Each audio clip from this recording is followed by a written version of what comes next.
5월 28일 주일입니다. 오전 일부 예배 263장 찬송을 드리면서 시작하겠습니다.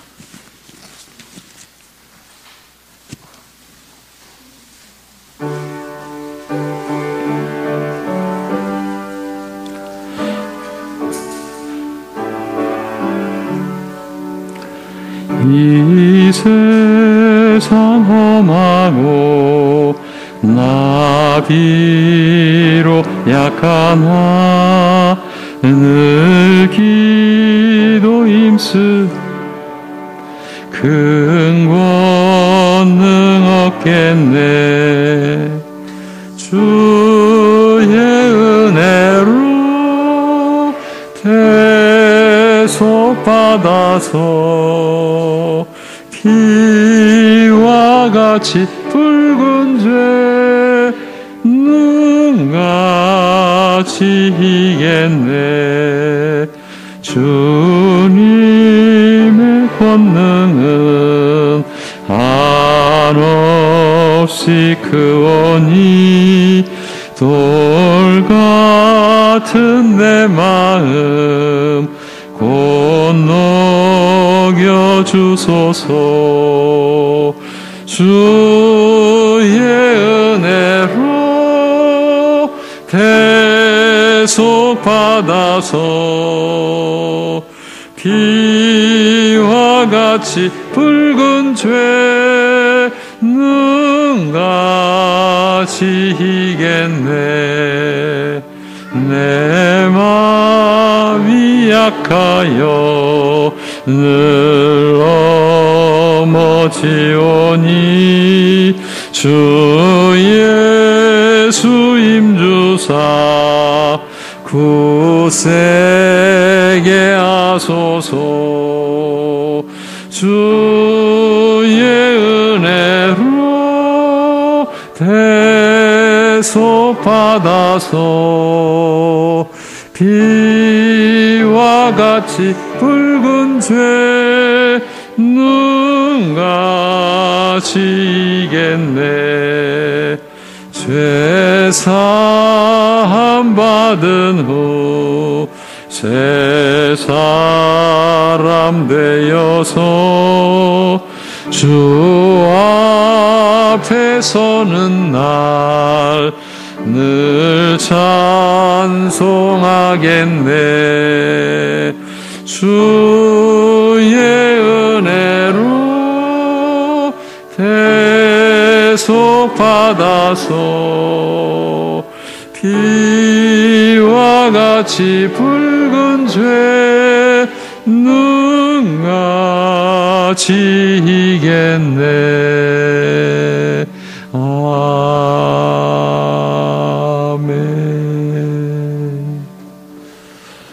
이제 함께 사도신경으로 우리의 신앙 고백을 드리겠습니다. 전능하사 천지를 만드신 하나님 아버지를 내가 믿사오며 그 외아들 우리 주 예수 그리스도를 믿사오니 이는 성령으로 잉태하사 동정녀 마리아에게 나시고 본디오 빌라도에게 고난을 받으사 십자가에 못 박혀 죽으시고 장사한 지 사흘 만에 죽은 자 가운데서 다시 살아나시며 하늘에 오르사 전능하신 하나님 우편에 앉아 계시다가 저리로서 산 자와 죽은 자를 심판하러 오시리라. 성령을 믿사오며 거룩한 공회와 성도가 서로 교통하는 것과 죄를 사하여 주시는 것과 몸이 다시 사는 것과 영원히 사는 것을 믿사옵나이다. 아멘.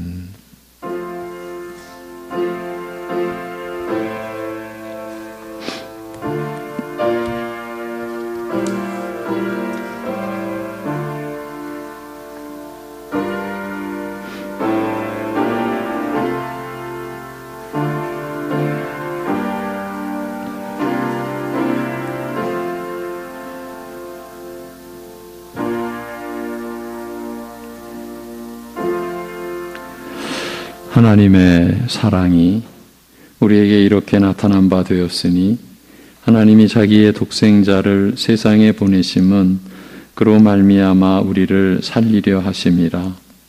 사랑은 여기 있으니 우리가 하나님을 사랑한 것이 아니요 하나님이 우리를 사랑하사 우리 죄를 속하기 위하여 화목제물로 그 아들을 보내셨음이라. 아멘. 이러한 완전하고 영원한 사랑을 우리로 하여금 받아 누리게 하시는 아버지 하나님, 그 뜻과 사랑과 섭리로 허락된 주일을 맞이하여 하나님 아버지 앞에 예배드리게 하여 주심을 또한 감사드립니다. 오직 우리 주 예수 그리스도의 은혜 안에서 성령의 인도하심을 받아 드려지는 이 예배를 흠양하여 주시옵소서. 예수님의 이름으로 기도합니다. 아멘. 일어나셔서 33장 찬송입니다. 33장.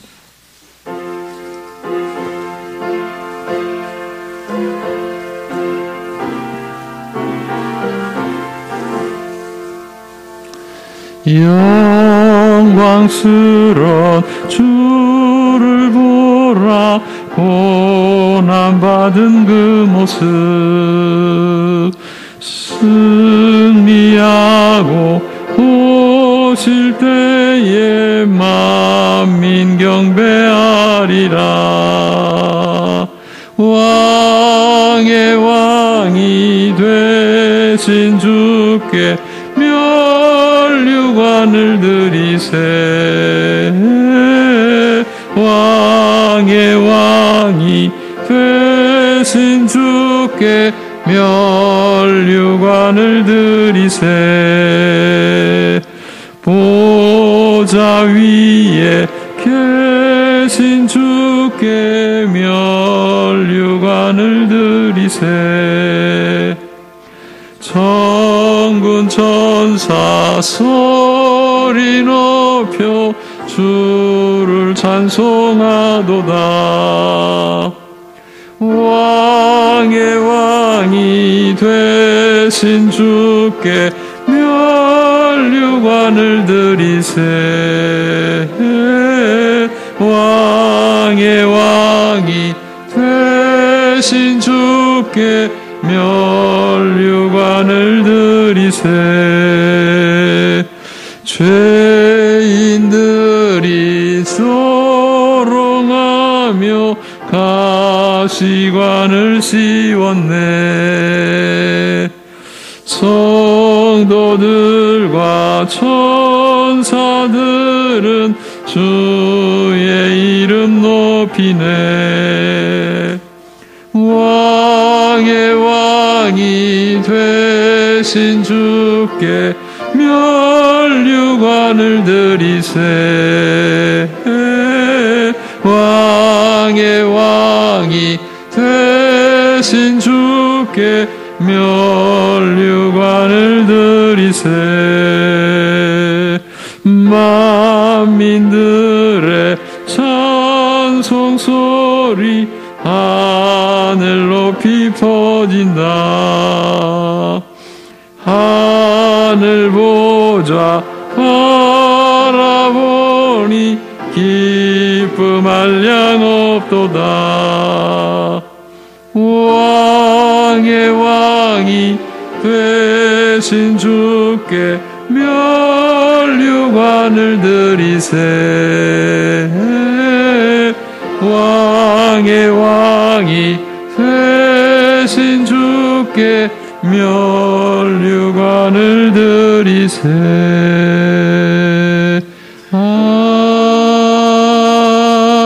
아멘.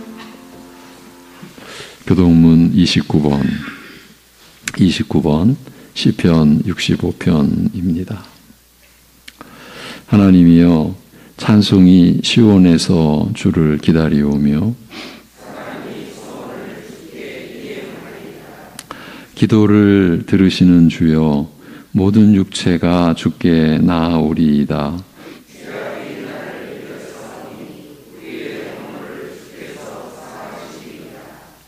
주께서 택하시고 가까이 오게 하사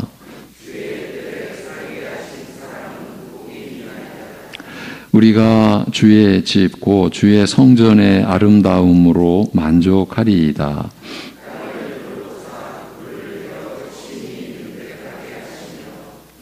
하나님의 강에 물이 가득하게 하시고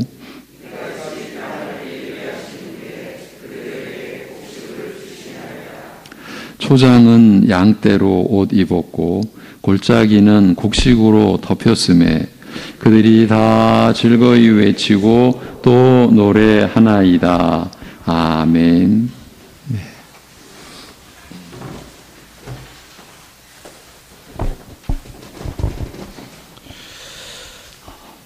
하나님 아버지의 크고 놀라우신 사랑과 또 은혜로 우리가 이 한 주간도 또 살다가 이렇게 하나님을 예배하는 자리에 함께 모여 하나님을 예배할 수 있게 하여 주심을 감사를 드리옵나이다. 참으로 우리의 살아가는 그 모든 것이 하나님의 은혜임을 다시 한번 깨닫습니다. 정말 한 주간도 오직 하나님의 자녀로서 정말 아버지를 바라보며 참으로 아버지를 경외하는 마음으로 그 뜻을 따라 정말 살아가고자 애써 왔지만은 정말 순간순간 우리의 마음이 정말 그러한 복된 삶을 향하기보다는 우리의 옛사람의 그 모습으로 되돌아가는 것을 너무나도 많이 느끼며 또 스스로 우리가 죄가 무엇인지를 알 때에도 그 죄를 정말 이기며 오직 선을 행하기보다도 그 죄에 정말 짓눌리는 것처럼 그다시 죄의 구렁텅이로 향하는 우리들의 그 모습을 돌아보게 됩니다. 정말 은혜 없이 어떻게 우리가 살아갈 수 있겠습니까? 그럼에도 불구하고 우리의 발걸음이 정말 뒤로 향기보다는 정말 하나님을 향하여서 정말 자그마한 발걸음이나마 한 걸음 한 걸음씩 내디딜 수 있게 하여 주시옵시고 정말 그 죄악의 구렁텅이로 완전히 빠지지 않고 정말 우리의 정말 마음 속에 정말 하나님의 뜻을 따르고자 하는 그 분명한 마음이 있어 어떻게든 죄를 이겨내보고자 하고 또 어떻게든 하나님의 뜻을 따르고자 또 그렇게 살아오는 한 주간을 볼 때에 이 모든 것이 결코 우리의 힘이 아니요 하나님의 은혜요 붙드심임을 깨닫사옵나이다.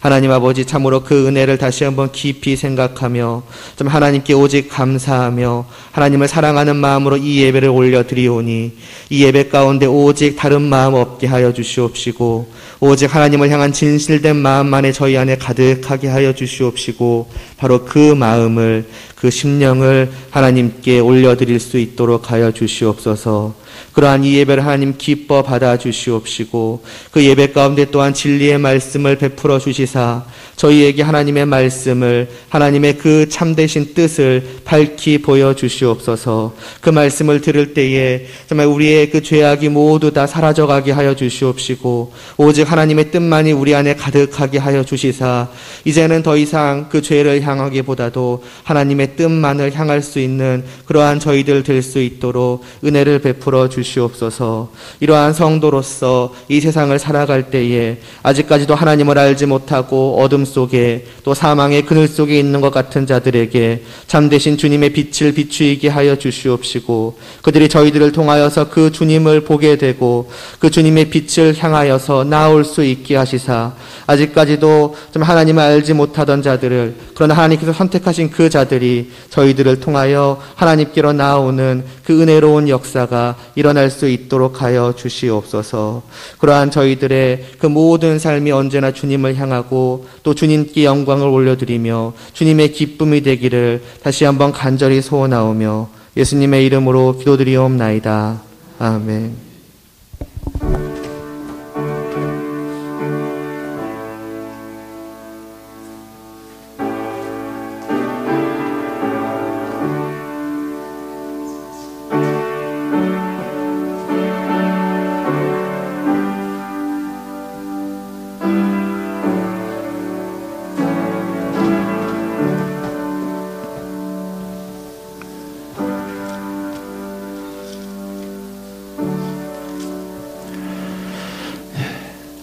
찬송가 148장 찬송입니다.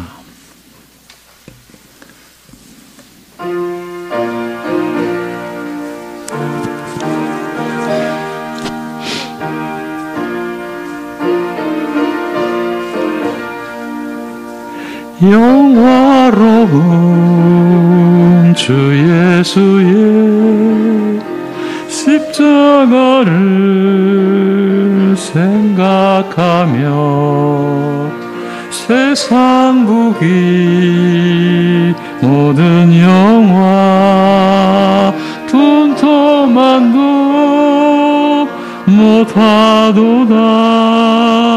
오 갈보리 오 갈보리 주 예수 나를 위하여 십자가에 못 박히신 보배로우신 나의 주 구주께서 죽으실 때 성전 위장 찢어지어 구원의 길 여심으로 천국 기쁨 주셨도다. 오 갈보리 오 갈보리 주 예수 나를 위하여 십자가에 못 박히신 보배로우신 나의 주 구주 예수 갈보리에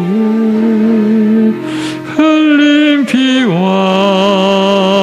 물 가지고 나의 몸과 영혼까지 구속하여 주셨도다. 오 갈보리 오 갈보리 주 예수 나를 위하여 십자가에 못 박히신 보배로우신 나의 주 구주 예수 나를 위해 십자가에 죽었으니 그 사랑에 감격하여 이 몸 주께 드립니다. 오 갈보리 오 갈보리 주 예수 나를 위하여 십자가에 못 박히신 보배로우신 나의 주. 아멘.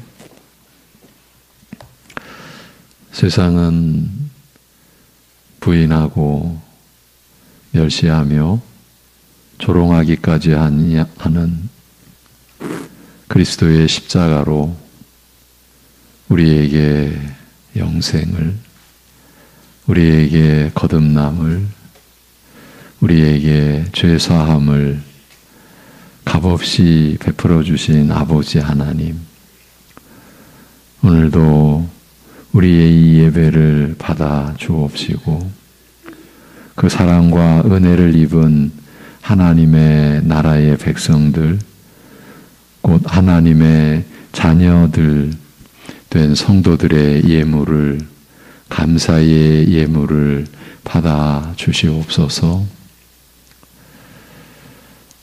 날이 가고 해가 거듭될수록 하나님 앞에 드리는 이 예배가 우리에게 더 진실되고 더 순수하고 더 우리의 마음을 담고 그리하여 하나님께 받은 사랑으로 더 풍성한 사랑으로 드리는 이 예배를 우리가 드릴 수 있도록 인도하여 주옵소서.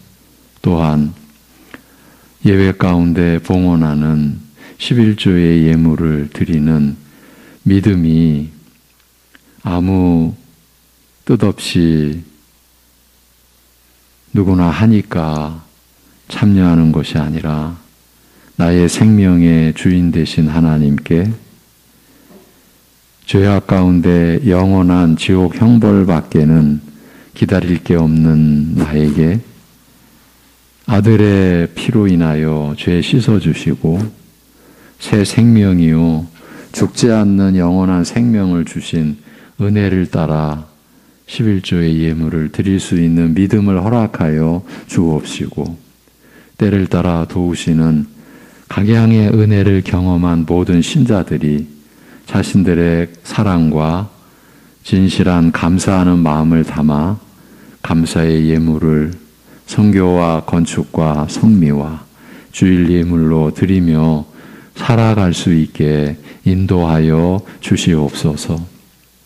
또한 우리가 살아가는 것이 반복되는 평범한 삶을 매일 주어진 시간이니까 날들이니까 살아가는 그런 허망한 삶이 아니라 무슨 일을 하든지 어떠한 처지에 놓여 있든지 우리가 살아가는 자체가 하나님을 섬기는 것이기에 아무리 작고 평범한 일이라 할지라도 마음으로 감사함으로 감당할 수 있는 우리 주 예수 그리스도를 믿는 믿음의 사람들로 우리가 굳건히 세워져 갈 수 있게 하여 주시옵시고 하나님을 섬기는 하나님의 말씀을 따라 우리가 살아가기에 누구든지 존중히 여기고 서로를 귀하게 여기며 사랑하기까지 하는 삶을 살아내는 성도들의 생애가 되도록 축복하시고 인도하여 주시옵소서. 그러기에 오늘도 노예들에게 주신 말씀을 우리가 받습니다. 이 세상 살아가면서 노예의 신분으로 어쩌면 이 세상 가장 낮은 계층, 더 이상 비참할래야 비참할 수도 없는 죽을 때까지 벗어날 수 없는 그런 신분임에도 하나님의 섭리로 복음을 받아들여 십자가에 못 박히신 그리스도가 나의 주인 되시고 구주 되심을 믿은 노예들에게 하신 말씀을 오늘 우리가 받을 수 있게 하여 주옵시고 그 말씀이 우리 각자에게 주신 생명의 말씀이라는 믿음을 가지고 하나님 말씀에 참여하는 시간 되게 하여 주시옵소서. 감사드리며 우리 주 예수 그리스도의 이름으로 기도하옵나이다. 아멘. 베드로전서 2장 21절에서 25절 말씀입니다.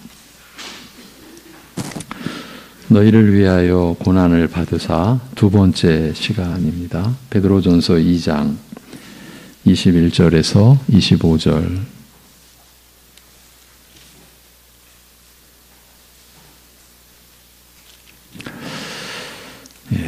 이를 위하여 너희가 부르심을 받았으니 그리스도도 너희를 위하여 고난을 받으사 너희에게 본을 끼쳐 그 자취를 따라오게 하려 하셨느니라. 그는 죄를 범하지 아니하시고 그 입에 거짓도 없으시며 욕을 당하시되 맞대어 욕하지 아니하시고 고난을 당하시되 위협하지 아니하시고 오직 공의로 심판하시는 이에게 부탁하시며 24, 25절은 같이 읽겠습니다. 친히 나무에 달려 그 몸으로 우리 죄를 담당하셨으니 이는 우리로 죄에 대하여 죽고 의에 대하여 살게 하려 하심이라. 그가 채찍에 맞음으로 너희는 나음을 얻었나니 너희가 전에는 양과 같이 길을 잃었더니 이제는 너희 영혼의 목자와 감독 되신 이에게 돌아왔느니라. 아멘. 사환, 곧 노예의 고난과 하나님의 아들이신 그리스도의 고난이 연결되어 기록된 본문을 우리가 보고 있습니다. 이 말씀의 배열이 우리에게 주는 교훈과 그 안에 담긴 은혜를 다시 찾아보고자 하는 것이 오늘의 과제입니다. 사람이지만 사람으로서의 신분이 상실된 모습으로 그렇게 육신의 생애를 마칠 때까지 살아야 하는, 죽기까지 오직 주인을 위해 일만 하다가 내버려지기도 하는 그런 형편에 있는 자들의 처지와 주 예수 그리스도와 그 사역이 어떻게 연결이 될 수 있고 어떤 관련이 있을 수 있겠습니까? 우리의 일반 상식과 견해로는 이렇게 생각할 수밖에 없습니다. 노예의 삶과 죄인들을 구원하시기 위해 오신 하나님의 아들의 일이 무슨 상관이 있겠습니까? 세상의 관점에서는 인간의 지혜로 볼 때는 이건 도저히 어울리지 않는 경우이지 않습니까? 그렇지만 이 세상의 상식과 우리의 합리적인 이 판단을 하나님의 말씀은 뒤엎고 있습니다. 그래서 우리에게도 이 말씀은 너무나 멀게 느껴질 수밖에 없는 것이 사실입니다. 그럼에도 불구하고 오히려 우리는 이 비상식적이요 비합리적인 이 말씀 안에서 우리를 돌아볼 수 있는 기회를 가질 수 있습니다.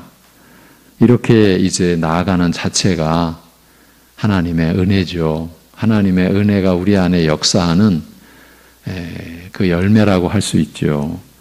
그 기회는, 우리를 돌아볼 수 있는 그 기회는 이런 방식으로 우리에게 찾아옵니다.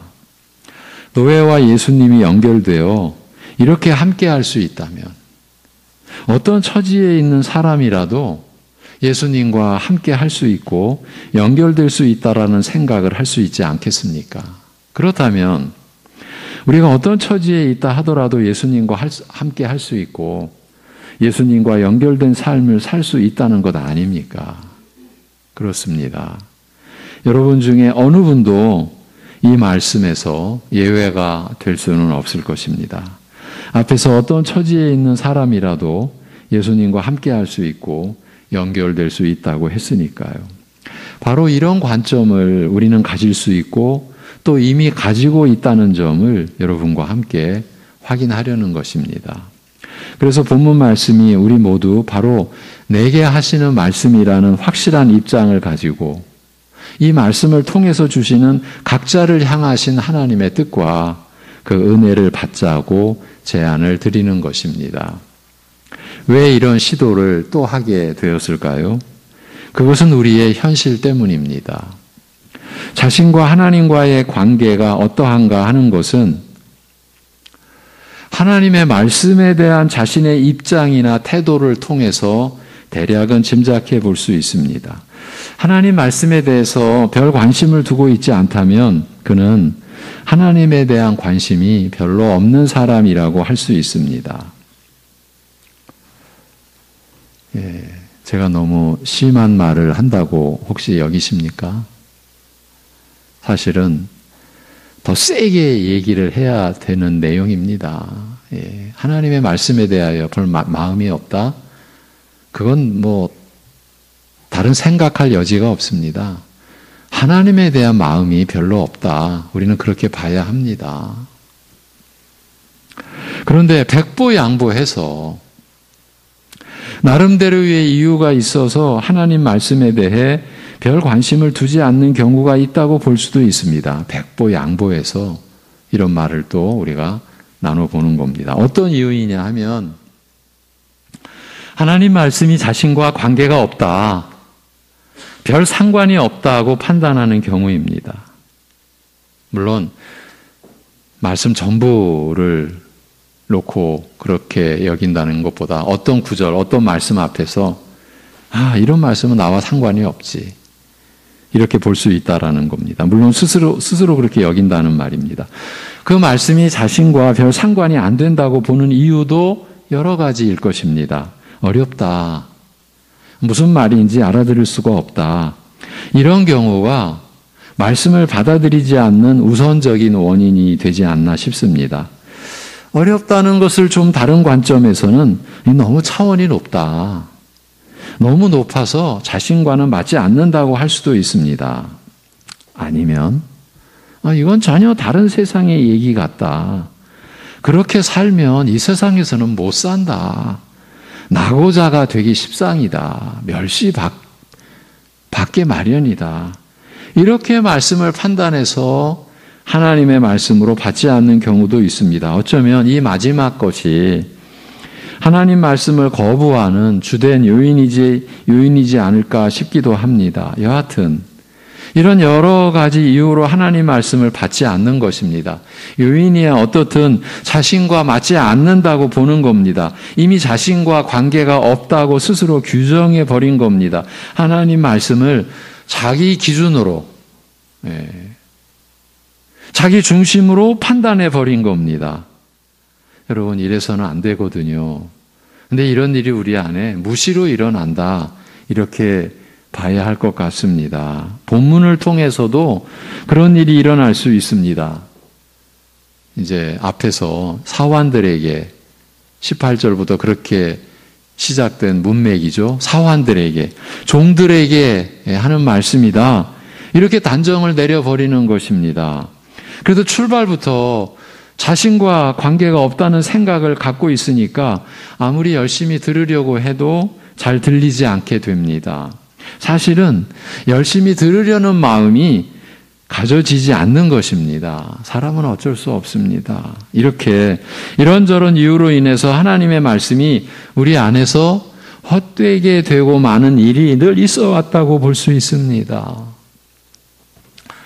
선생님의 가르침이 배우는 학생에게서 늘 헛되게 되면 어찌 되겠습니까? 부모님의 권면이 그 가르침을 받고 자라가야 할 자녀에게 늘 헛된 말이 되고 만다면 어찌 될까요? 그런데 하나님의 말씀이 우리에게 늘 헛된 말이 되는 것이라면 우리는 어찌 되겠습니까?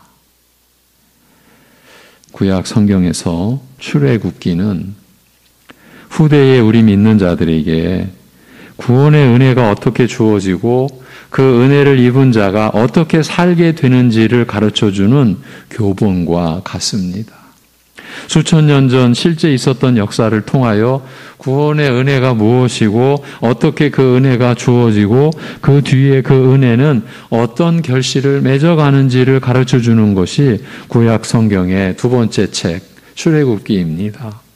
하나님께서 400여 년 동안 애굽의 종살이를 하던 이스라엘 백성을 구해내셔서 아브라함에게 약속하셨던 가나안 땅으로 다시 불러들이시는 기록인데 출애굽 역사의 결정적 사건인 홍해 바다를 이스라엘 백성들로 하여금 두 발로 걸어서 건너게 하신 뒤에 40년 동안 광야길을 걷게 하셨습니다. 사실은 홍해 바다를 건넌 후 길어도 보름 정도면 가나안 땅 입성이 가능한 여정이었는데 그 보름 길이 40년 길이 된 것입니다.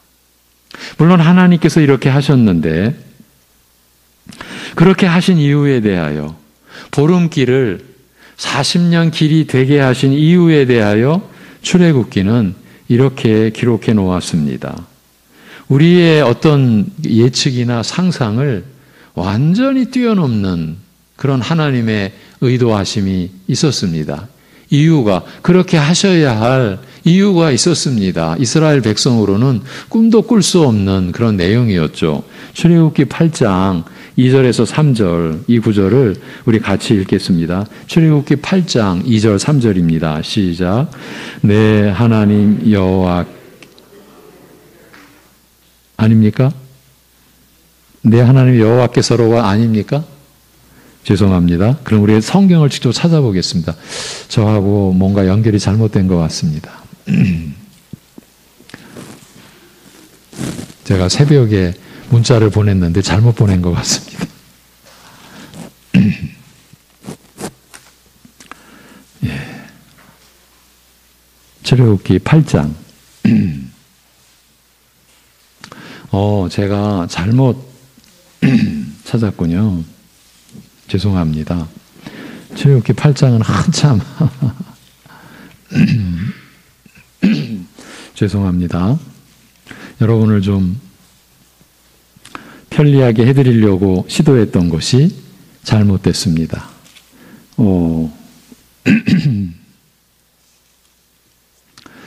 조금만 좀 기다려 주셔야 되겠는데 죄송합니다. 그냥 들어주시기 바랍니다. 제가 출애굽기 8장으로 알았었는데 장수가 잘못됐습니다. 듣기만 해주시면 되겠습니다. 내 하나님 여호와께서 이 40년 동안에 내게 광야 길을 걷게 하신 것을 기억하라. 이는 너를 낮추시며 너를 시험하사 내 마음이 어떠한지 그 명령을 지키는지 지키지 않는지 알려 하심이라. 너를 낮추시며 너를 줄이게 하시며 또 너도 알지 못하며 내 조상들도 알지 못하던 만나를 내게 먹이신 것은, 이제 여기가 이제 중심 구절입니다. 너도 알지 못하며 내 조상들도 알지 못하던 만나를 내게 먹이신 것은 사람이 떡으로만 사는 것이 아니요 여호와의 입에서 나오는 모든 말씀으로 사는 줄을 내게 알게 하려 하심이라. 이렇게 말씀합니다. 여러분, 만나에 대해서는 대략 알고 계시죠? 이스라엘 백성들이 애굽에서 하나님으로부터 구출을 받아 광야로 들어섰을 때 자신들이 가져왔던 식량이 떨어지게 되고 그 이후에는 광야에서는 아무런 양식도 구할 수가 찾을 수가 없었습니다. 그 광야에서는 양식을 얻어낼 수가 없었습니다. 수십만, 거기에 짐승까지 하면 그들에게 먹을 것이 없었습니다. 그때 하나님으로부터 주어진 양식이 만나입니다. 새벽 아침에 그 이스라엘 백성들이 거하는 곳 주변에 이 양식이 내려진 거죠. 그래서 저들은 일용할 양식을 그 가족 수대로 그저 땅 지면에 뿌려져 있듯이 놓여 있는 그 양식을 취해서 40년을 먹고 생존한 것이에요. 일용할 양식만을 취하라고 했어요. 그러면 어떤 일이 일어났겠습니까? 여러분 지금 짐작하시는 대로입니다. 한 2, 3일치 그냥 가서 열심히 줍지 어떻게 됐겠습니까? 일용할 양식 외에는 다 썩어졌습니다. 오직 일용할 양식만을, 그 광야의 양식이 만나였습니다. 그 만나가 결국은 우리에게 생명의 떡이 되시는 예수 그리스도를 그 수천 년 전 이미 예표한 하나님의 역사적 그 기록이죠. 그 얘기입니다. 너도 알지 못하며 내 조상들도 알지 못하던 만나를 내게 먹이신 것은 사람이 떡으로만 사는 것이 아니요 여호와의 입에서 나오는 모든 말씀으로 사는 줄을 내게 알게 하려 하심이라. 여기에 우리 믿는 자들이 붙들고 놓쳐서는 안 되는 내용이 있습니다. 여호와의 입에서 나오는 모든 말씀으로 산다는 구절입니다. 이스라엘 백성들이 그리해야 했습니다. 또한 영적 이스라엘인 우리 믿는 자들이 그리해야 한다는 말씀입니다.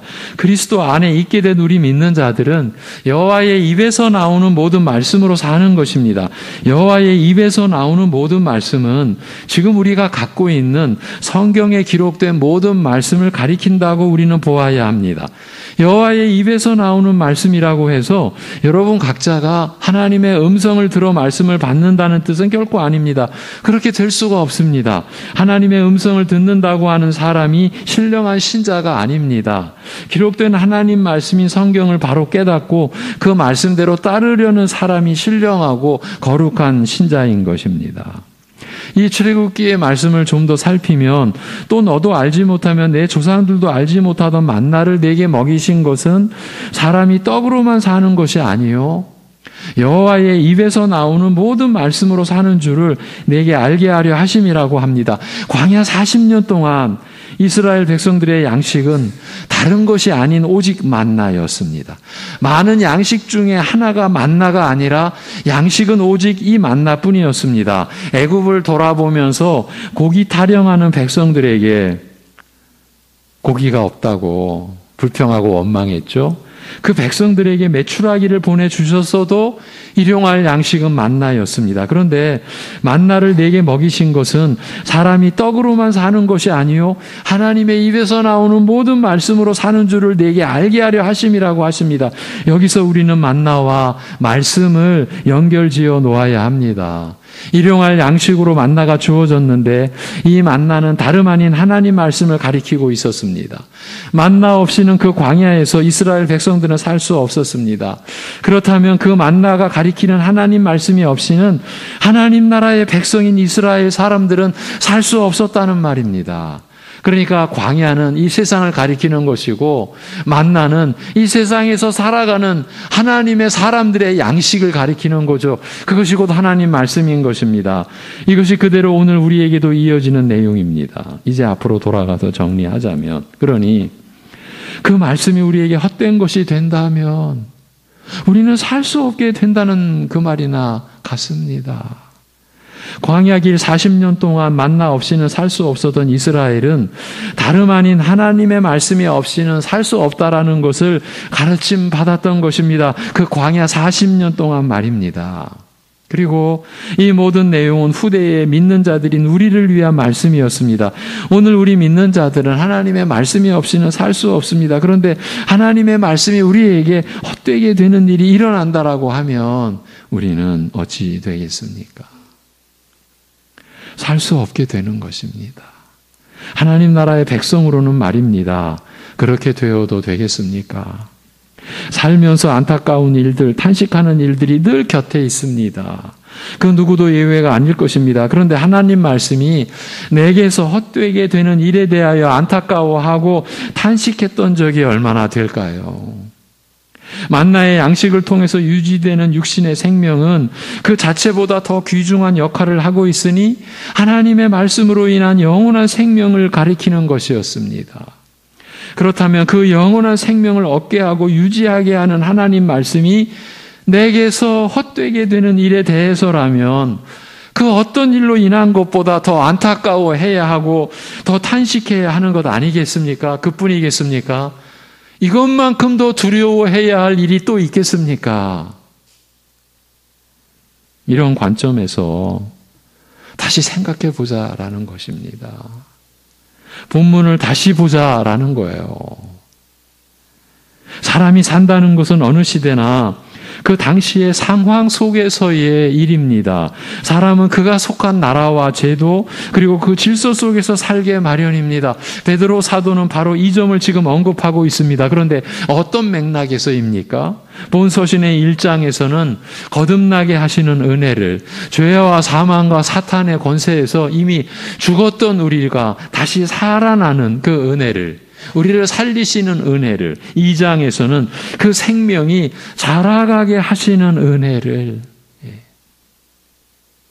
여러분이 갓난아기로 태어나서 지금 이렇게 장성한 그러한 그 신분 아닙니까? 자라오셨지 않습니까? 어찌 보면 우리 육신의 생애는 다 비유입니다. 영원한 생명을 가리키는. 그래서 거듭난 우리는 신자로서 그 새 생명이 자라게 하시는 은혜를 입어 지금 자라가는 과정에 있는 것입니다.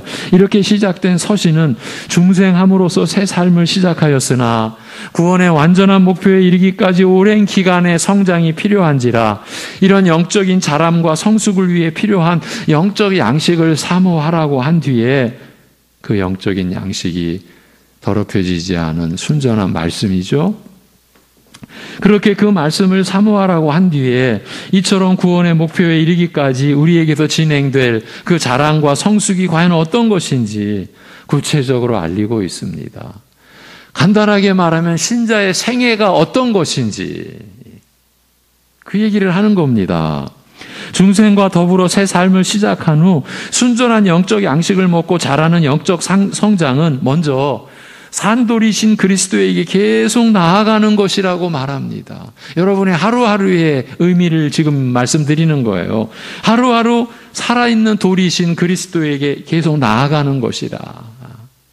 그래서 우리도 그리스도와 같이 산돌이 되어 하나님이 거하실 거룩한 성전으로 지어져 가는 것이라. 그리고 그 안에서 하나님을 섬기는 왕같은 제사장으로 우리가 자라가는 것이라는 말씀을 지금 하고 있는 겁니다. 그렇게 그리스도에게 계속 나아가는 우리 믿는 자들의 실제의 환경을 꼭 짚어 말하면 우리가 살아가고 있는 제도와 질서 속에서의 각자의 위치와 그 속에서 이루어지는 신자의 삶, 여러분의 삶을 구체적으로 언급하는 것입니다. 그중 한 가지에 대해서 이렇게 말씀합니다. 어쩌면 이 한 가지는 우리의 모든 관계와 모든 위치를 대표한 것일지도 모릅니다. 그렇게 보는 게 맞을 것 같습니다. 베드로전서 2장 18절에서 20절을 보시겠습니다. 베드로전서 2장 18절에서 20절 시작. 사환들아 범사에 두려워함으로 주인들에게 순종하되 선하고 관용하는 자들에게만 아니라 또한 까다로운 자들에게도 그리하라. 부당하게 고난을 받아도 하나님을 생각함으로 슬픔을 참으면 이는 아름다우나 죄가 있어 매를 맞고 참으면 무슨 칭찬이 있으리요. 그러나 선을 행함으로 고난을 받고 참으면 이는 하나님 앞에 아름다우니라. 아멘. 노예인 그리스도인 신자에게 하신 말씀이에요. 결국 우리 모두에게 하신 말씀이에요. 부패한 성품을 지닌 우리로서는 낮은 자리에 서서 윗사람의 권세와 질서에 순종하는 것 자체가 힘든 일입니다. 이 일은 아랫사람이나 윗사람이나 다 같이 부패한 죄인이라는 사실 때문에 결코 문제가 간단하지 않습니다. 일하는 내내 평생 우리가 그 안에서 뒤섞이는, 그리고 정리 안 되는, 답이 안 되는 그런 문제일 수 있습니다. 실제로 여러분이 겪고 있는 일이기도 합니다. 지난 시간 나눴던 내용입니다. 오늘 다시 주목해 보자라고 하는 것은 이 내용입니다. 신자가 참고 견뎌야 할 그 억울함과 슬픔이 어떤 것인지를 설명하는 구절입니다. 죄가 있어 매를 맞고 참으면 무슨 칭찬이 있으리요. 그러나 선을 행함으로 고난을 받고 참으면 이는 하나님 앞에 아름다우니라고 말씀합니다. 죄를 짓고서 잘못한 일이 있어서 얻어맞는 것이라면 자랑할 일이 아니겠으나 선을 행하면서 고난을 당하는데도 참고 인내한다면 이것은 하나님 앞에서 아름다운 일이라고 말합니다. 물론 억울한 일을 당한다고 해서 무조건 다 아름다운 일이 아니라 하나님의 뜻을 생각하고 선한 일을 행하면서 겪는 억울함이라면 그런 슬픔은 오히려 하나님 앞에서 아름다울 수 있다는 그 뜻입니다. 우리의 현실을 지금 초월해가는 내용이다, 그렇게 볼 수도 있습니다. 우리가 본문을 하나님의 말씀으로 받지 않으면 이러한 내용들은 이건 우리가 받을 수가 없습니다. 이제 여기서 이 구절이 이어집니다. 베드로전서 2장 21절입니다. 결정적인 구절이죠. 시작. 이를 위하여 너희가 부르심을 받았으니 그리스도도 너희를 위하여 고난을 받으사 너희에게 본을 끼쳐 그 자취를 따라오게 하려 하셨느니라. 아멘. 이를 위하여 너희가 부르심을 받았으니 곧 하나님께서 우리를 부르신 목적과 뜻이 이런 것이라고 합니다. 선한 일을 행하면서 고난을 받되 그 어려움과 슬픔과 고통을 참으며 살아가는 이런 삶을 위해 우리가 부르심을 받았다고 말합니다. 갑자기 출애굽기가 떠오르네요. 애굽의 종살이에서 있을 수 없는 전무후무한 하나님의 이적의 역사, 애굽에 내린 10가지 재앙, 그리고 홍해를 걸어서 건너는 그런 역사, 그리고 광야에서 아침마다 만나 고기가 없다고 원망하니까 메추라기, 물이 없으니까 반석을 쳐서 온 수십만 족속과 짐승까지도 가축까지도 다 배불리 먹고 마시는 그러한 상황에서도 이스라엘은 원망했습니다. 애굽으로 돌아가야겠다. 애굽이 더 좋다. 어쩌면 이 시점 우리가 이런 삶을 위해 부르심을 받았다라는 말씀을 딱 받아들면서 이렇게 살아야 되나? 그런 생각이 들 수도 있지 않을까 싶습니다. 여러분. 그런데 믿는 자는 단순히 이런 삶을 피할 수 없다는 체념에서가 아니라 그 안에 담긴 고귀한 목적과 뜻을 따라 이런 삶을 받아들여야 한다는 말입니다. 윗사람과 아랫사람의 관계, 그 상하의 인간 관계가 죄로 말미암아 일그러지고 변질된 최악의 경우가 바로 노예와 주인의 관계라고 할 수 있습니다만, 그리하여 과연 이런 악한 노예 제도에서도 하나님의 선한 뜻을 찾을 수 있겠는가 하는 의문을 피하기 어렵습니다만, 그러나 이런 비참하고 불행한 노예와 그에 관한 모든 권세를 가진, 그러니까 노예에 관한 모든 권세를 가진 주인 사이에서도 그리스도 안에서는, 그리고 하나님 앞에서는 아름답고 은혜로운 모습이 가능한 것입니다. 심성이 고약한 주인에게 하나님의 뜻을 생각하면서 순종하는 노예의 모습에서 우리는 더 이상 노예의 비천함이나 굴욕을 느끼지 못하며 어디에서도 찾아볼 수 없는 고귀함을 느끼게 되는 것입니다. 그리하여 겉모습이나 신분과는 달리 종이 주인 같고 주인이 종 같다는 느낌을 받는 것입니다. 선한 일을 행하면서 고난을 받되 그 어려움과 슬픔과 고통을 참으며 살아가는 이런 삶을 위해 우리가 부르심을 받았다는 것은 이런 경우를 두고 하는 말씀인 것입니다. 이를 위하여 너희가 부르심을 받았으니 곧 하나님께서 우리를 부르신 뜻과 목적이 이런 것이라고 하니, 이는 자기 이익과 자기 즐거움을 구하는 자라면 결코 따를 수 없는 부르심이요, 그러나 하나님의 선하심을 믿고 자기를 맡기며 모든 것을 끝까지 견디는 자에게는 세상에서는 찾아볼 수 없는 고귀한 아름다움을 쫓는 일이요, 또한 이것이야말로 사람으로서는 감당할 수 없는 이 일을 연약한 우리에게서 이루어 가시는 은혜로운 역사, 은혜로운 일인 것입니다. 이 점을 지난주에 말씀을 드렸었습니다. 과연 우리가 이 말씀을 받을 수 있을까? 받을 수 없으면 우리는 이 말씀을 그냥 지나쳐야 될까? 아니면 폐기해야 될까? 그래서 이 말씀이 우리에게 헛된 말씀이 된다면 우리는 어찌 되는 것일까? 사실은 이런 생각을 가지고 이번 주간 다시 한번 이 말씀에 여러분과 함께 다가가자, 이렇게 해서 말씀을 드리는 겁니다. 노복 들어보셨죠? 노복이라는 한문 용어가 있는데, 한문 글자에 따라서 사내종, 그러니까 남자 종과 또 늙은 사내종이라는 뜻으로 쓰이는 말입니다. 한문 글자가 두 개입니다. 우리말로는 똑같이 노복인데 하나는 사내종, 또 하나는 늙은 사내종. 베드로 사도가 사환이라고 부른 노예, 그 집에서 부리는 종이 노복이라 할 수 있습니다. 머리가 하얗게 센 이 나이든 노복과 관련하여 제가 겪은 일이 있습니다. 다 잊혀졌는데 이 말씀을 가지고 씨름하다 보니까 그 오래전 기억이 생생하게 떠올랐어요. 1976년 여름, 세보니까 47년 전 일이더라고요. 20대 초중반 젊은이들 1,000수백 명이 경상도 지역을 4코스로 나누어, 제가 이런 이제 행사를 2번 참여했는데, 한 번은 경상도가 이제 활동 지역이었고, 제가 2년 전에 또 참여했을 때는 전라도 지역이었어요. 그때는 집결지가 전주였고, 앞서서 경상도 지역을 4코스로 나누어 10여일간 걸어서 산과 들과 강을 건너 8월 15일에 안동에 집결한 적이 있었습니다.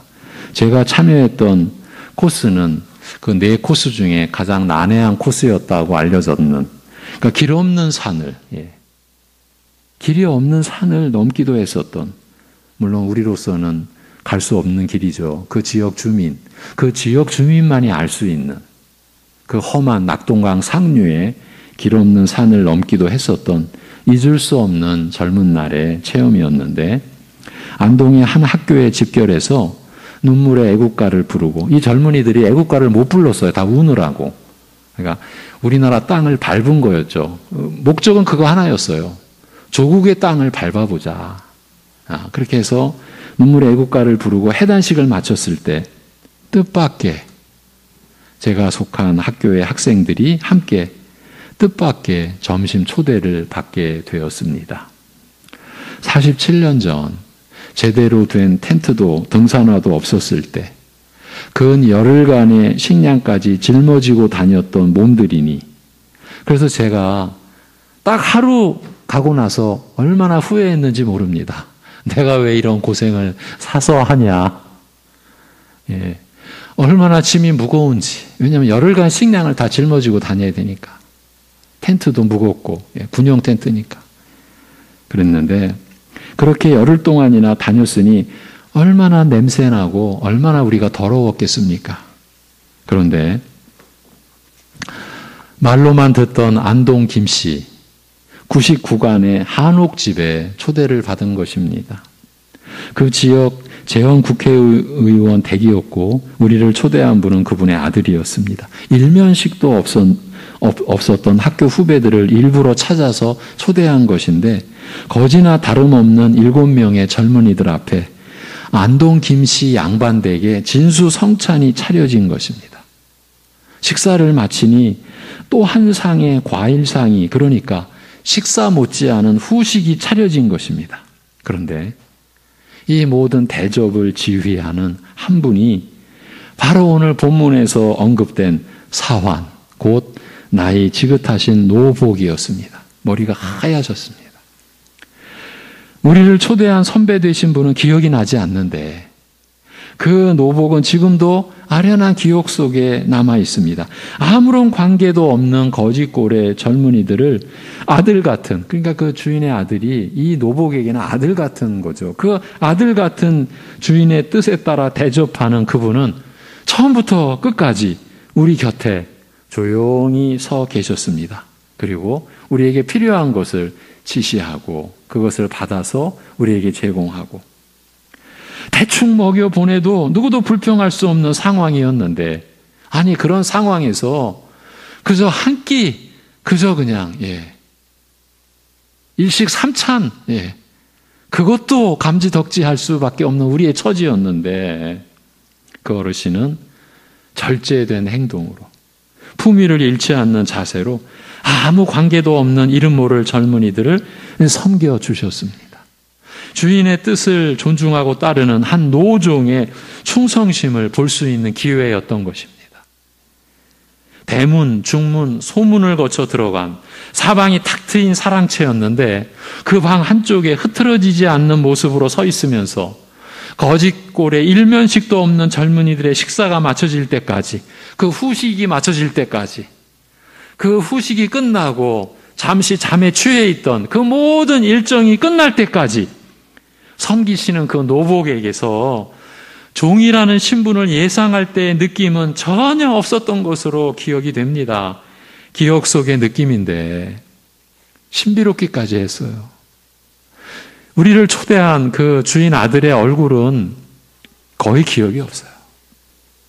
그런데 그 짧지 않은 시간 동안 그 한곁에 서서 어쩌면 손자뻘이라고도 할 수 있는 그런 젊은이들, 그 불결하기 짝이 없고 냄새나기 짝이 없는 그런 그 젊은이들의 그 식사와 모든 일정을 모두 수발드는 그야말로 사환, 노복, 늙은 종, 신비롭기까지 했어요. 제가 말씀드리고자 하는 것은요, 그분에게서 한 집안의 가신은 아니죠. 그저 노복이죠. 집에서 부리는 종, 그런 어떤 모습 없었어요. 오히려 그의 모습이 신비롭기까지 했던 기억이 남아있어요. 그래서 제가 오늘 이 말씀을 한번 소개해 드리는 거예요. 이 일은 일반 사회에서, 이 세상에서의 일이에요. 제가 아련한 기억 속에만 남아있는 그 이후로 그 집안과 우리를 초대한 아들과 아무런 관계가 없어요.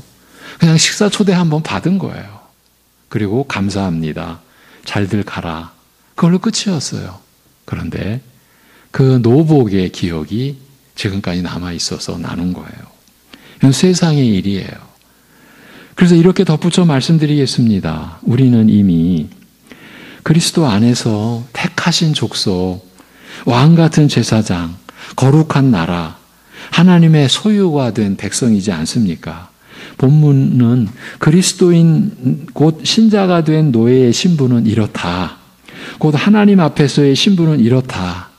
택하신 족속, 왕같은 제사장, 거룩한 나라, 그의 소유가 된 백성이라고 말씀합니다. 그는 표면적으로는 노예이나 그의 진정한 신분, 곧 영원한 신분은 왕같은 제사장입니다. 그러니까 하나님을 섬기는 직분을 지닌 사람입니다. 그가 노예로서 상전을 섬기는 것이 육신의 삶의 형태이지만, 죽을 때까지 벗을 수 없는 육신의 삶이지만, 그는 상전을 섬기는 그 형태로 오직 하나님만을 섬기는 삶을 살아가는 것입니다. 이것이 신자된 우리에게 일어난 거룩하고 신비로운 일, 신비로운 곧 복되고 아름다운 삶이라고 베드로 사도가 일깨우고 있는 것입니다. 그래서 우리 믿는 자들은 무슨 일을 하든지, 우리가 사회에서 어떤 위치, 어떤 계층, 어떤 일을 하든지 진실되고 성실하게 그리고 충성스럽게 하게 되어 있는 것입니다. 무슨 일이든지 하나님을 섬기는 일을 하고 있는 것이니까요. 여러분, 무슨 일을 하면서 내 신세 타령, 내 신분, 내 위치, 그거에 대해서 스스로 탄식하고 스스로 자기 자신에 대해서 원망하는 건 남을 탓하는 거죠. 우리가 그렇게 살아갈 사람들이 아니라는 거예요. 무슨 일을 하든지 하나님을 섬기는 그 일을 하고 있는 것이고, 하나님을 섬기는 그러한 신분을 이미 지니고 있으니까요. 그 일을 이루어서 완성해내서 하나님을 섬기는 신분이 된다라는 것이 아니라 이미 하나님을 섬기는 왕같은 제사장으로서 우리가 무슨 일을 하든지 그 일을 하는 것이니까, 그래서 우리가 보아왔던 대로 눈가림식으로 할 수가 없는 거예요. 대충 할 수가 없는 거예요.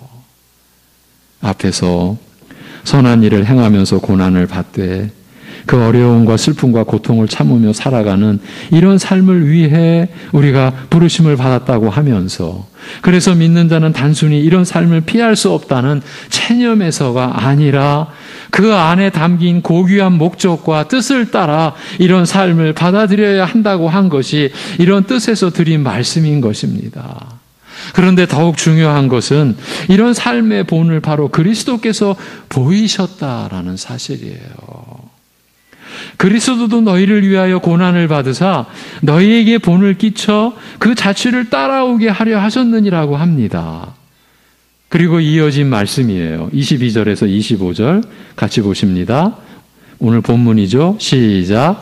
그는 죄를 범하지 아니하시고 그 입에 거짓도 없으시며 욕을 당하시되 맞대어 욕하지 아니하시고 고난을 당하시되 위협하지 아니하시고 오직 공의로 심판하시는 이에게 부탁하시며 친히 나무에 달려 그 몸으로 우리 죄를 담당하셨으니 이는 우리로 죄에 대하여 죽고 의에 대하여 살게 하려 하심이라.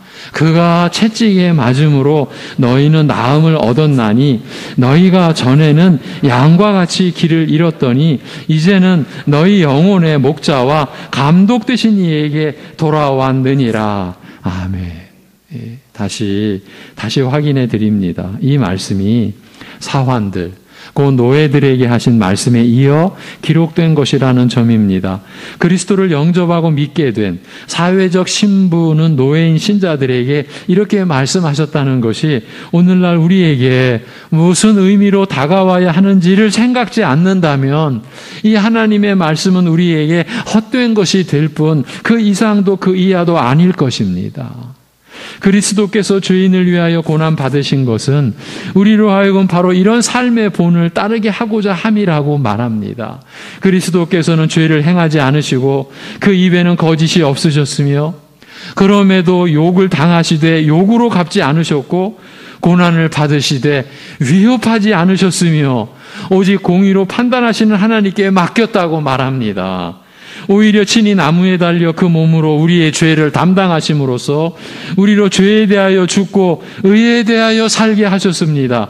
몸으로 채찍질 당하여 우리의 형벌을 대신 받으심으로써 우리로 하여금 죄로 병든 것에서 나음을 얻게 하셨으며 이런 은혜와 긍휼로 그는 길 잃은 양 같은 우리를 목자와 같이 품에 안으시고 돌보시며 살피신다고 말합니다.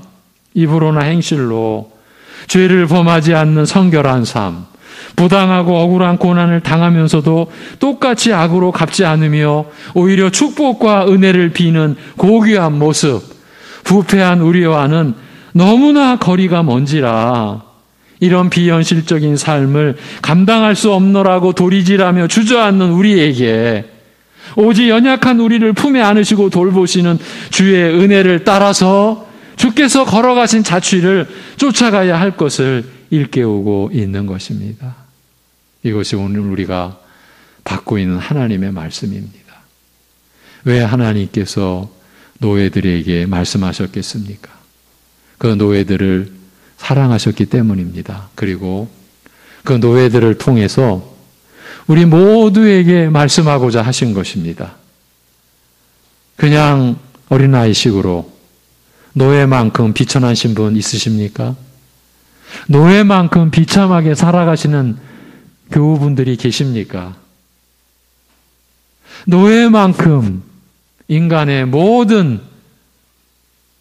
인간다움을 다 잃어버린 그런 신세로 그런 처지에서 살고 계시는 분 계십니까? 제가 알기로는 없다고 봐야 없다고 우리가 그렇게 보는 게 옳으리라고 저는 생각됩니다. 그렇게 보자면 이것은 우리 모두에게 하신 말씀입니다. 그렇다면 저와 여러분 우리 각자 지금 살아가는 우리 자신을 돌아보자라는 겁니다. 하나님께서 우리 안에 두신 그런 고귀한 그런 목적과 뜻을 우리가 지금 생각하고 있는가? 지금 내가 살아가는 그 모습이 내 안에 담아 놓으신 하나님의 고귀한 목적과 뜻을 따르는 삶을 내가 영위해 가고 있는가? 이 질문을 우리 각자에게 하고 그 각자의 질문에 따라 기도하시는 그리고 그 기도하시는 가운데서 하나님으로부터 여러분의 삶을 이러한 말씀을 따라 세워가실 은혜와 힘을 받는 여러분 모두가 되시기를 기원합니다. 기도하겠습니다. 하나님 아버지, 아무렇게나 살 수 없는 우리라는 것을 일깨워 주시는 말씀 앞에서 자신의 처지와 상황에 대하여 어쩌면 끊임없이 원망하고 불평하고 그 고통을 토로할 수밖에 없는 그러한 상황에서도 하나님께서 그 안에 두신 고귀한 뜻과 목적이 있다라는 이 놀라운 사실을 일깨워 주신 말씀 앞에 우리 모두가 서게 하여 주시옵소서.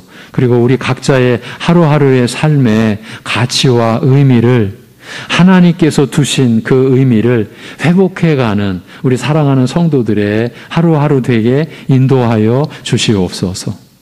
아버지 하나님, 그리하여서 우리가 이 땅을 살아가는 것이 하나님께서 나 같은 사람을 이렇게 변화시킨 바로 그 하나님의 그 은혜, 그 하나님의 사랑, 그 하나님의 능력을 우리가 이 땅에 나타내도록 우리가 살아가는 것임을, 이것이 우리의 신자의 이 땅을 육신으로 살아가는 그 삶의 이유요 목적이라는 것을 우리가 확인하고 되찾고 결코 이 인생의 목표를 잃지 않는 우리 모든 성도들의 생애 되도록 하나님 아버지 인도하여 주시옵소서. 가족의 달로 맞이했던 5월 달이 이제 저물어 갑니다. 하나님 아버지, 하나님의 말씀으로의 변화가 성도의 가정에서 일어나도록, 그리하여 그 말씀에서 우리가 받는 바대로 하나님의 사랑으로 세워져 가는 가정, 그리고 그 가정이 모인 우리 교회 되게 인도하여 주시옵소서. 때로는 말할 수 없는 역경과 고난에 우리가 처할 수도 있는 그러한 상황 속에서도 결코 하나님이 우리를 떠나거나 버리시지 않고 우리와 함께하고 계심을 믿음으로, 그 믿음을 통해서 우리 주 예수 그리스도의 그 고난을 감당할 힘과 지혜를 얻고, 그래서 믿음으로 그 어려움을 감당해낼 수 있는 사랑하는 모든 성도들의 하루하루 되게 이 한 주간도 함께하여 주시옵소서. 감사드리며 우리 주 예수 그리스도의 이름으로 기도하옵나이다. 아멘. 찬송가 326장 찬송입니다. 326장.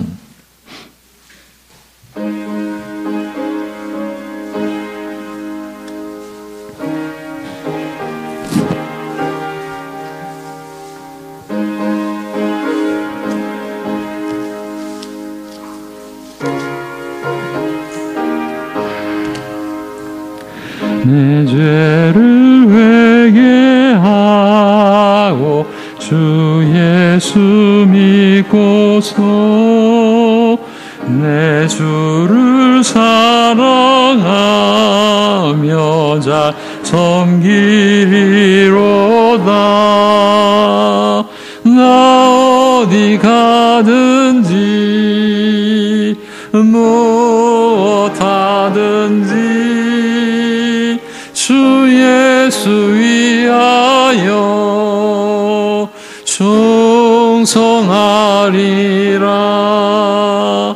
내 주의 뜻을 따라 나 살기 원하며 이 세상 있을 동안 주 섬기리로다. 나 어디 가든지 무엇하든지 주 예수 위하여 충성하리라. 내 모든 마음 들여 주 위에 일하며 내 주의 말씀 따라 잘 섬기리로다. 나 어디 가든지 무엇하든지 주 예수 위하여 충성하리라. 주님의 크신 능력 날 도와주시니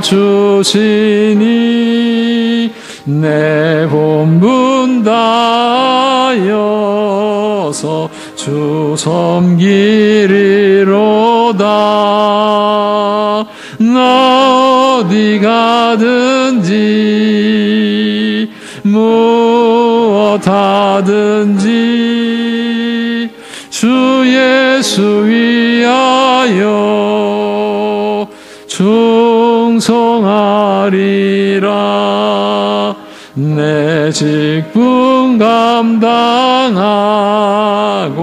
저 천국 올라가 내 주를 길이 잘 섬기리로다.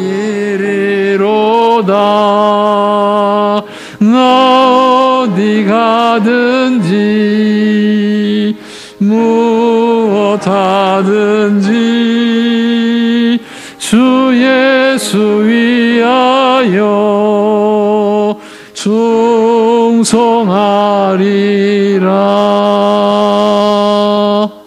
아멘. 교회 소식. 다음 주 지난주에 안내해드렸던 베드로전서 3장 1절에서 2절 가정의 제도와 질서 첫 번째 시간이 되겠습니다. 이어지는 본문이 계속 가정에 관한 말씀입니다. 2부 예배 후에 당회가 열립니다. 한 장 넘기셔서 특수지역을 섬기시는 이기종 선교사님 위해서 한 주간 기도해 주시기 바랍니다.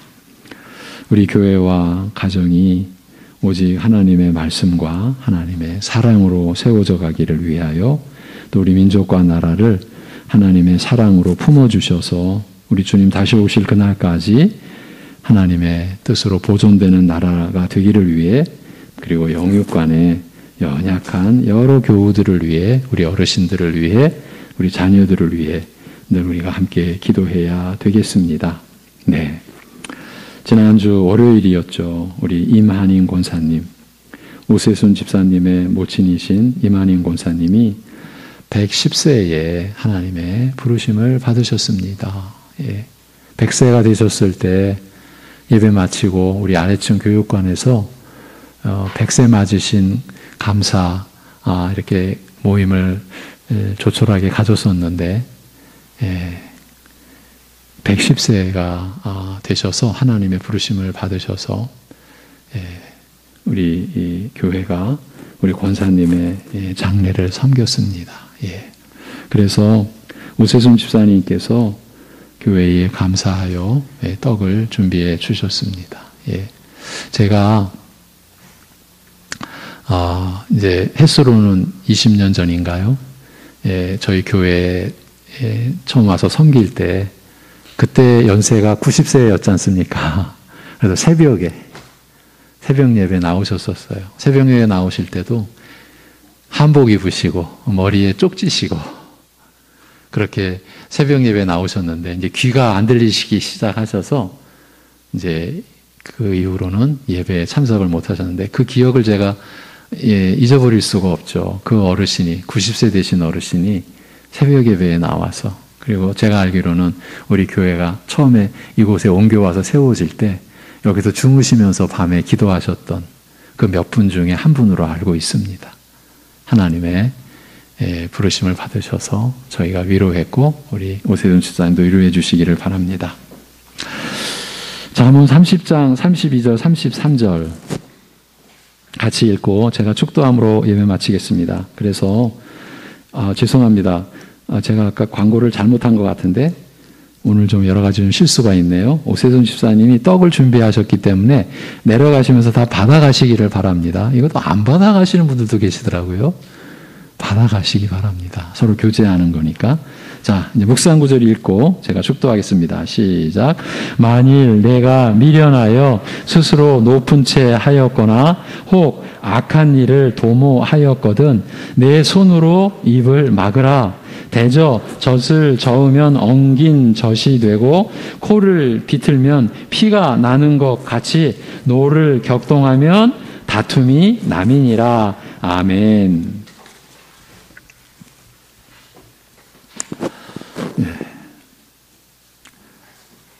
나무에 달리셔서 우리의 죄를 담당해 주신 주 예수 그리스도의 은혜와 그런 독생자 아들을 죽음의 자리에까지 내어주신 아버지 하나님의 완전하신 사랑하심과 우리 안에 언제나 계셔서 그러한 은혜와 사랑을 따라 살도록 하시는 성령님의 교통하심이 노예에게 주신 말씀을 성령님 안에서 믿음으로 붙잡고 지금 자신이 처한 상황과 처지에서도 하나님께 충성함으로 주어진 모든 일을 성실하게 감당하는 기쁨으로 살아가는 모든 이들과 이러한 믿음의 비밀을 알고자 하는 이들 안에까지 영원토록 함께 하시기를 주님의 이름으로 축원하옵나이다. 아멘.